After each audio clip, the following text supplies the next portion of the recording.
বিজ্ঞান বা অংকত কিছুমান চিম্বল দেখা যায়। সেই চিম্বলবিলাক গ্ৰীক চিম্বল। গ্ৰীক চিম্বলবিলাকৰ নামনো কি আমি সেইটো জনা দৰকাৰ, বা এইবিলাকৰ ব্যৱহাৰ ক'ত ক'ত হয় সেইবিলাক জনা দৰকাৰ।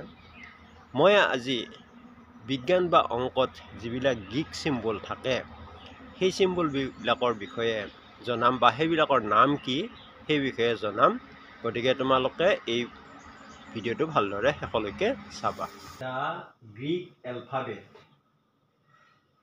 আলফা, এই চিনটোক কোৱা হয় আলফা।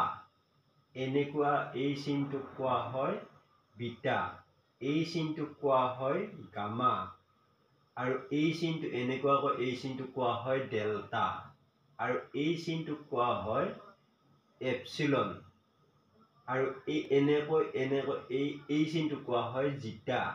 আৰু এনেকুৱা এনৰ নিচিনা কিন্তু ইয়াৰ অলপমান এডাল দীঘল ইটা বুলি কোৱা হয়। আৰু এনেকৈ এই চিনটোক কোৱা হয় থিটা। আৰু এনেকৈ দিয়া এই চিনটোক কোৱা হয় লেমডা। তাৰপিছত এমৰ নিচিনাই প্ৰায় এনেকৈ এইটোক কোৱা হয় মিউ। আৰু নৰ নিচিনা প্ৰায় এইটোক কোৱা হয় নিউ। আৰু এই চিনটো প্ৰায় চিনি পোৱাই তোমালোকে, এইটোক কোৱা হয় পাই। আৰু এনেকৈ এই চিনটোক কোৱা হয় ছিগমা। ঠিক তেনেকৈ এই চিনটোক কোৱা হয়, এইটো চিনক কোৱা হয় ফাই। আৰু এই চিনটোক কোৱা হয় চাই। আৰু এইটো চাই বুলি কোৱা হয়। এনেকুৱা এইটো কোৱা হয় চাই বুলি কোৱা হয়। আৰু এনেকুৱা এই চিনটোক কোৱা হয় এনেকুৱা বা এনেকুৱা, এইটো কোৱা হয় ওমেগা। আমি এই চিম্বলবিলাক জনাটো দৰকাৰ। আমি যিহেতু অংকবিলাকত বা বিজ্ঞানবিলাকত এই চিনবিলাক পাওঁ, সেইকাৰণে এই চিনকেইটা জনাটো আমাৰ অতি দৰকাৰ।